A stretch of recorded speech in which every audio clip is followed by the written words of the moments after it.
என்ன என்னவோ செய்து ஏதேதோ செய்து வண்ண வண்ண தோற்றத்தில் விசிலையா நம்மை வட்டமிட்டு இருக்கிற விசிலையா. திமுகவின் கடைசி முதல்வர் ஸ்டாலின் அவர்களே, இதுக்கப்புறம் யாரும் அவங்க கட்சியில முதல்வர் ஆக முடியாது. கட்சி கட்சி தானே சொல்றோம், டெய்லி சொல்றோமே. கண்டிஷனை ஏன் ஃபாலோ பண்ணல சொல்லுங்க. அவர் வந்தார் ஆஸ்கார் நாயகன். கண்டிஷனை ஃபாலோ பண்ண சொன்ன, கண்டிஷனை ஃபாலோ பண்ண சொன்ன அப்படின்னு கருவுல நச்சுடா மகேஷ்.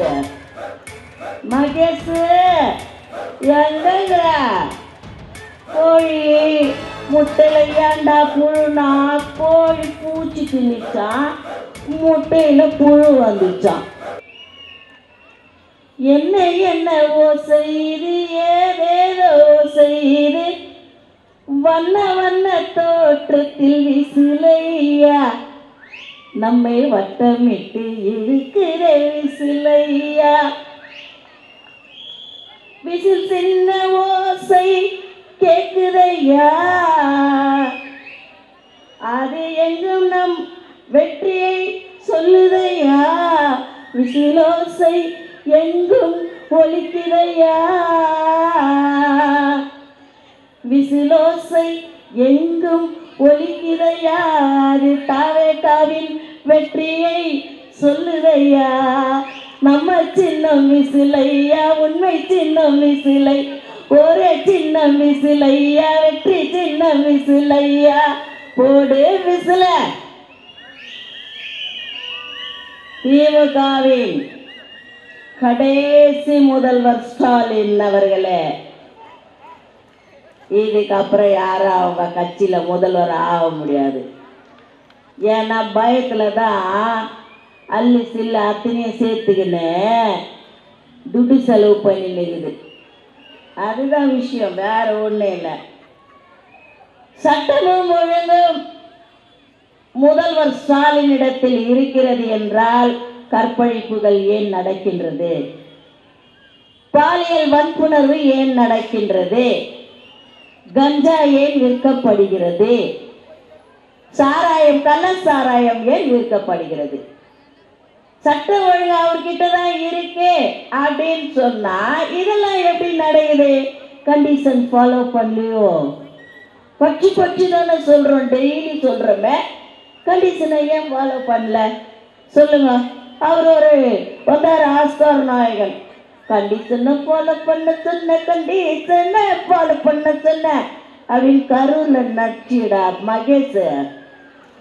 மகேஷ் எங்க கோழி முட்டையில ஏண்டா புழுனா, கோழி பூச்சி திணிச்சான், முட்டையில புழு வந்துச்சான். எவ்வளவு பெரிய கண்டுபிடிப்பு. இதுல இந்த ஆள் கல்வித்துறை அமைச்சராமண்டி. அம்மா எங்க போய் சொல்றது? கோழி புழுத்துன்னா முட்டையில புழு வந்துருமா? கோழி டாஸ்மாக் போச்சோ, ஈரல் வேலை செய்யலையோ கோழிக்கு? சொல்லுங்கம்மா, என்ன சொல்றாங்கன்னே தெரியல. இவங்க பூமியில தான் நந்து போறதுக்கு பாதுகாப்பு இல்லை, ஒரே தொந்தரவா இருக்குது, டெய்லி வன்புணர்வா இருக்குதுன்ட்டு ஏதோ மக்களுக்காக வானத்துல அந்த விமானமா அது விட்டுக்கிறாங்க. அதுலயும் போய் கையை பிடிச்சி இருக்கிறான். யாருன்னு பார்த்தா இவன் தான் வழங்காதவன், திமுக காரன். ஒரு இடத்துல கூட விட மாட்டீங்களாடா பாவீங்களா? பூமியில உள்ள வானத்தில உள்ள அப்புறம் கடல்ல போய் கை பிடிச்சி வைப்பீங்களா? உங்களை அவ்வளவு பிரியா விட்டு வச்சுக்கிறாங்களோ? பாதாளம் காத்து கொண்டிருக்கிறது, பாதாளம் காத்து கொண்டிருக்கிறது. மொத்தமா போட்டு மூடிட்டு விசில் அடிப்போம், மொத்தமா போட்டு விசில் அடிப்போம். ஆமா, இப்ப சமீபத்தில் இந்த திருப்பரங்குன்ற தீபத்தை பிரச்சனையில நீதியரசர் சுவாமிநாதன் ஒரு கருத்தை சொன்னார். என்ன சொன்னார்னா, எனக்கே வக்கமா இருக்குதுன்னா, அடிப்படை அறிவே இல்லாதவன் சட்டத்துறை அமைச்சரா இருக்கிறான்னு சொல்லிட்டார். எனக்கு ரொம்ப கவலையாயிடுச்சு. சட்டத்துறை அமைச்சருக்கு அடிப்படை அறிவு இல்லையா அந்த ரகுபதிக்கு? அப்ப சட்டமன்றத்தில் எப்படி உரையாடுறாரு அவரு? வடிவேல் பாஷையில சொல்ல போனா அவனா நீ? ஆமாவா?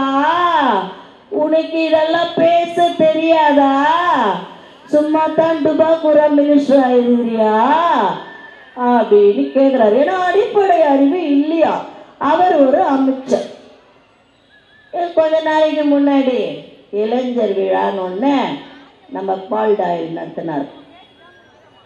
இதோ நிற்கிறாங்கல்ல, இங்கே நிற்கிறாங்க, இந்த பின்னாடி கூட மேடையில் இருக்கிறாங்கம்மா.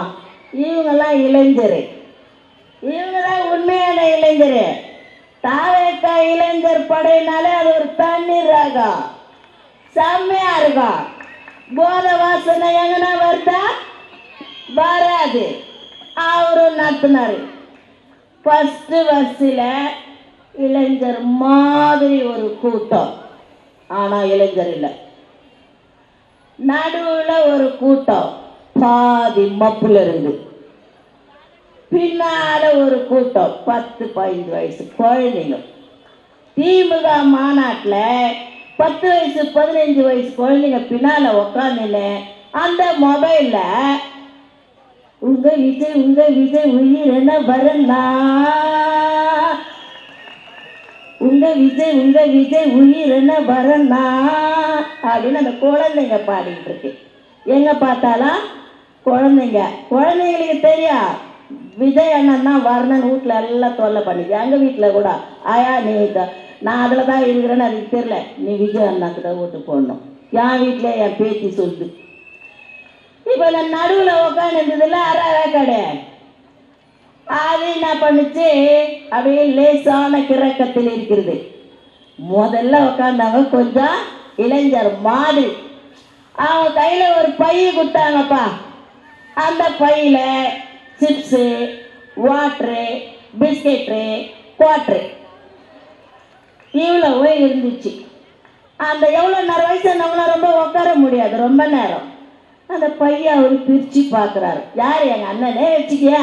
பிரித்து பார்த்தார். உள்ள கோட்டரை பார்த்துட்டார். அது வரைக்கும் தூங்குற மாதிரி இருந்தவர் மேடையில் எந்தெந்த தலைவர் உட்காந்துக்கிறாங்க தெரியல, என்ன பேசுறாங்க காதில் கேட்கல. இந்த கோட்டரை பார்த்த உடனே தெய்வமே தெய்வமே கண்டு கொண்டேன் உன்னையே தேடினேன் அப்படின்னு பூஸ்ட் ஆயிட்டாங்க. இதுதான் திமுகவின் கூட்டம். தாவேகாவின் கூட்டம் எப்படி இருக்கும்? கொள்கை தலைவர்களுக்கு மரியாதை, கொடிப்பாடல், உறுதிமொழி, வெளியிருந்து வந்திருக்கிற பேச்சாளர்களுக்கு ஒரு மரியாதை, பெண்களுக்கு முழு பாதுகாப்பு. இதோட நடக்கிறது தான் தாவேகா கூட்டம். கூட்டம்னா எங்களை பார்த்து போட கத்துக்கங்கடா டுபாக்கூர். எங்களை பார்த்து எப்படி போடணும்னு கத்துக்க. ஃபுல்லா குஸ்து வந்து உக்காதுரு. யார் பக்கத்தில் இருக்கிற அஞ்சுன்றது, இன்னொன்றது, கிச்சிக்கிறது, இதெல்லாம் வானா. மூட்டை கட்டிட்டு அமைதியாயிரு. மூட்டை கட்டுற நாள் வந்துச்சு. நெருங்கி விட்டது 26 எலெக்ஷன். கலெக்ஷன் பார்த்தது போதும், கமிஷன் பார்த்தது போதும், கரப்ஷன் போனது போதும். கரெக்டா நடப்போம் தம்பி. நம்ம கரெக்டா நடப்போம். இப்ப கூட இந்த இடத்துல கூட்டம் நடக்குது. நான் வந்த உடனே பார்த்தேன், இது தானா தெருவா தாவேகா தெருவா? இது தானா தெருவா தாவேகா தெருவான்னு ஒரு யோசனை. அப்புறம் தானா தெருதான். இந்த தானா தெருல தாவேகா எப்படி தானா வந்துச்சுன்னா, அண்ணா குமார் அண்ணா உழைப்பு, தம்பி நந்தா அண்ணா உழைப்பு, தம்பி ராஜேஷ் உழைப்பு, இருக்கிற மக்களுடைய உழைப்பு, எல்லாருடைய உழைப்பு. இது இப்படிதான் இருக்கணும். நம்ம ஜோக் காட்டுறவங்க கிடையாது, நம்ம அல்லு சில்லு கிடையாது. நம்மெல்லாம் அதை ஆய் ஊய் அப்படின்ற ஆளெல்லாம் நம்ம கிடையாது. செய்யலது செத்துமடி, செய்யலது செத்துமடின்ற கூட்டத்தை சேர்ந்தவங்க. நம்ம ஒரு நன்மை நடக்கிறதுக்காக ஒரு தர்ம யுத்தத்தை நம் தலைவர் ஏற்று நடத்தி கொண்டிருக்கிறார். அந்த யுத்தம் என்பது என்ன? நம் மக்களுக்கானது. எல்லாத்துக்குமே கஷ்டப்பட்டுக்கிறோம். அந்த பாருங்கம்மா, 60 ரூபாய் கேஸ் ஏறி இருக்குது. உங்களுக்கு தெரியாது. நாளையிலேருந்து வாங்கினீங்கன்னா கேஸ் விலை 928 ரூபாய், 60 ரூபாய் ஏறி இருக்குது. எத்தனை பேருக்கு தெரியும்? மறைமுகமாக நடத்தி விடுவார்கள் விலையேற்றத்தை. இந்த அம்மா ஒன்று சொல்லிச்சு, இது 18 வருஷம் பாராளுமன்றத்தில் எம்பி பதவியை வாங்கி உட்கார்ந்து பெஞ்சு தேய்ச்சிட்டு நான் கேஸ் விலையை குறைப்பேன். ஏங்கடி குறைச்சுன்னு 100 ரூபாய் மானியம் தரேன், ஏன் குறைக்குதா? குறைச்ச பெண்கள் இளம் விதவிகள் அதிகமாகி விட்டார்கள் அப்படின்னா யாரால் அதிகமானாங்க? 4 கடை இருக்கிற 40 கடையை திறந்துட்டேன். அப்புறம் அந்த இது நீ தடுத்து நீ அதிகமாக தானே ஆக்கின. வாயை திறந்தாலே பொய் சொல்வது கனிமொழி. நிக்க கூட நேரம் இல்ல, கேள்விகளுக்கு பதில் சொல்ல நேரம் இல்ல, தெம்பு கிடையாது, திராணி கிடையாது, தலையை குடிஞ்சுக்கிட்டு அம்மனி ஓடுது. ஏன்? அவ்வளவுதான் உங்க நல்லவரா? யாருக்குன்னா பதில் சொல்ற தைரியம் இருக்கு இல்ல? எனக்கு முன்னாடி பேசினவங்க நிறைய கருத்துக்கள் எல்லாம் உங்களுக்கு பேசிட்டாங்க. அந்த ஒரே ஒரு விஷயத்தை உங்களுக்கு ஞாபகப்படுத்துறேன். ஏன்னா அந்த சம்பவத்தின் அப்ப நான் கண்டனத்தை குரல் எழுப்பியிருக்க உண்ணாவிரதமே இருந்திருக்கிறேன். அந்த பிரச்சனைக்காக தமிழக சட்டமன்றத்திலே அதிமுக எதிர்கட்சியாக இருக்கும்போது புரட்சி தலைவி அவர்களை இந்த திமுக காரன் வன்முறை செய்தான். முந்தானையை பிடித்து இடித்து கூந்தலை கலைத்து அவ்வளவு. யாரு? அமைச்சர் துரைமுருகன் தான். வரலாறு மறந்து விடுமா? அன்று வெளியேறினார்கள் புரட்சி தலைவி. மீண்டும் இங்கே உள்ளே வந்தால் முதலமைச்சராகத்தான் வருவேன். அதை செய்தும் காட்டியவர்கள். ஏன் சொல்றேன்னா, பெண்கள் ஒரு முடிவு எடுத்துட்டோம்னா அதை நாங்க மாற்றவே மாட்டோம். இப்ப அதுதான் நாங்க முடிவு எடுத்திருக்கோம். தளபதியே முதலமைச்சரா ஆக்குவோம். அந்த முடிவை பெண்கள் எப்பயோ எடுத்துட்டாங்க. வீட்டுக்கு வீடு விஜய், வீதிக்கு வீதி விஜய், விஜய் விஜய் விஜய் விஜய் என்று எங்கும் விஜயாக இருக்கின்றது. ஸ்டாலின் தூங்குறதே இல்லையாம்பா. ஆமா, நல்ல தூக்கத்துல எழுப்பி யாருன்னா கேட்டா கூட விசில் கேட்குற மாதிரி இருக்குது அப்படின்றாராம். தூக்கமே போச்சு மனுஷனுக்கு. இப்படியா விசில் அடிப்பீங்க? பாவம் மனுஷன் எவ்வளோ கஷ்டப்பட்டு எவ்வளோ ஏழ்றைங்கிட்ட மல்லு கட்டி கமிஷனா வாங்கி கொள்ளாச்சு, டன் கணக்கில் ஏதோ சொல்லுவாங்க அந்த அளவுக்கு கொள்ளாச்சு, மூட்டை கட்டுற நேரத்தில் போய் விசில் அடிச்சு தொல்லை பண்ணா எப்படிப்பா தூங்குவாரு? தூங்க விடுங்கம்மா அவரை. இந்த ஒரு விளம்பரம் ஒன்று வர கேட்டிருக்கீங்களா? விதவிதமாய் வித்தியாசமாய், விதவிதமாய் வித்தியாசமாய், டைப்பா பேர் வைப்பானுங்க. டைப்பா பேர் வச்சு டைப்பா கொள்ளடிப்பாங்க. பேர் தான் வைப்பானுங்க. அந்த ஊருக்கு சோறு போட மாட்டானுங்க. ஊருக்கே சோறு போட மாட்டாங்க. நான் ஏன் சோறுன்றேன்னா, அந்த பசின்ற ஒரு உணர்வு இல்லைன்னா இயக்கம்னு ஒன்று இருக்குமா? யாருன்னா வேலைக்கு போவாங்களா? சம்பாதிப்பாங்களா? இல்லையா? ஸ்டாலின் சொன்ன மாதிரி கனவு காணுங்கள். என்னது கனவு காணுங்கள்? நான் கூட கனவு கண்டேன். எங்க தங்க தளபதி தலைவர் முதல்வர் ஆவார் என்று கனவு கண்டேன். இன்னைக்கு நான் அதை நினைவாக்கி நிற்கிறேன். இன்னைக்கு நான் எனக்கு அளிக்கப்படுகின்ற மேடைகள் எல்லாம் பேசி கொண்டிருக்கிறேன். என் தலைவர் முதலமைச்சர் ஆயிட்டார். அங்க பாருங்க, கத்தி வாழெல்லாம் கூப்பிட்டு செங்கோட ஜார்ஜி கோட்டை முன்னாடி நிற்கிறார் பாருங்க. முதலமைச்சர் ஆயிட்டார். எண்ணம் தான் என்னுடைய செயல் ஆகின்றது. இங்க உங்களுக்கு ஒருத்தரை பற்றி சொல்லணும். இந்த தொகுதி நான் வரும்போது அண்ணா தொகுதி எம்எல்ஏ யாருன்னு கேட்டேன். ஒருத்தரை கேட்டேன், தெரியலம்மான்ட்டார். 2வது ஆளு கேட்டேன், தெரியலன்ட்டார். 3வதா ஒரு லேடியை கேட்டேன், யாருமா? நான் ஏன் கேட்குற? வயிற்றுச்சில் அந்த பறந்தாம. என்னது பரந்தாமனா? பரந்தாமன் பார்க்கடலில் துயில்கின்ற பரந்தாமரே வந்து தானா தெருவை பாத்தியா? பாதி இருக்கா இருக்குது, பாதி வெளிச்சமாகுது. இதுல இங்க ஒரு எம்எல்ஏ, 10க்கு அறநிலையத்துறை அமைச்சர் அண்ணன் சேகர் பாபு, அவங்க 2 பேர் இருக்கிறாங்க.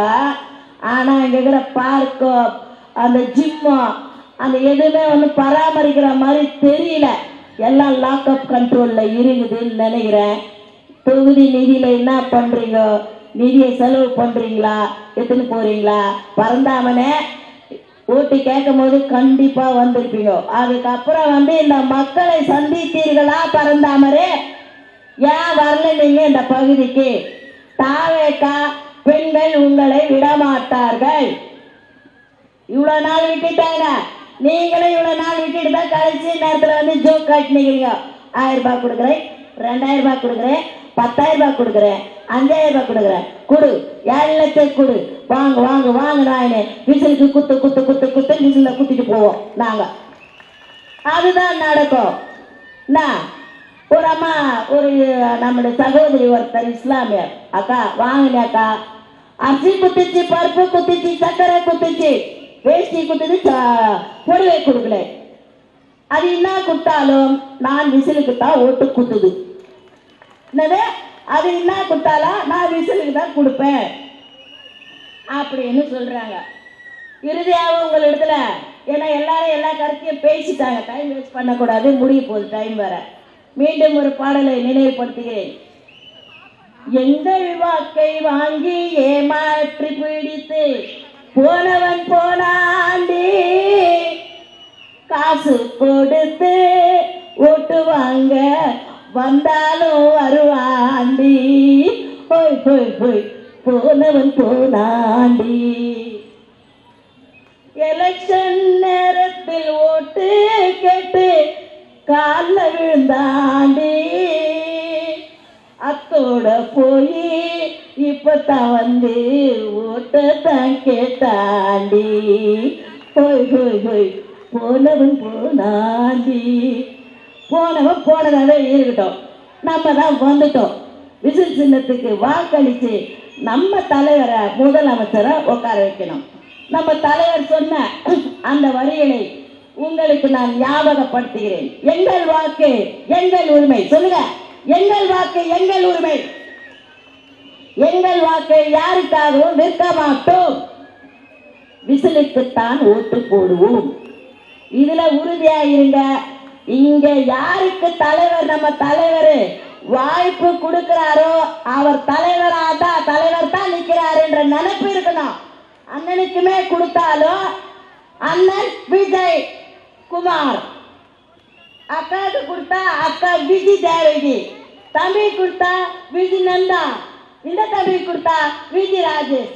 அதனால யாருக்கு கொடுத்தாலும் தலைவர் யாருக்கு அடையாளம் காட்டுறாரோ அவங்க தான் நம்ம தலைவர், பகுதியினுடைய தளபதி என்பதை மனசில் வைத்து உங்கள் பொன்னான வாக்குகளை விசில் சின்னத்தில் வாக்களித்து பெருவாரியான வாக்கு வித்தியாசத்தில் அவர்களை வெற்றி பெற செய்ய வேண்டும் என்று கூறி, எவ்வளவோ பேர் இருக்கிறாங்க, அக்காக்கும் ஒரு வாய்ப்பு கொடுத்து வர வச்சிங்க, ரொம்ப நன்றி.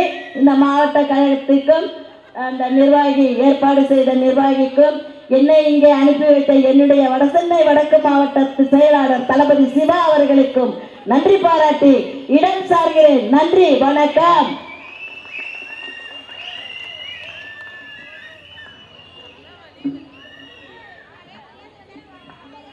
மேடையில் நாம் எவ்வளவு அடுக்குமொழியில் பேசினாலும் நம் வீட்டு பெண்ணாக அந்த யதார்த்தமான பேச்சால் நம் அனைவரின் இதயங்களையும் கவர்ந்த அன்பு சகோதரி தேவிகி அவர்களுக்கு நன்றி.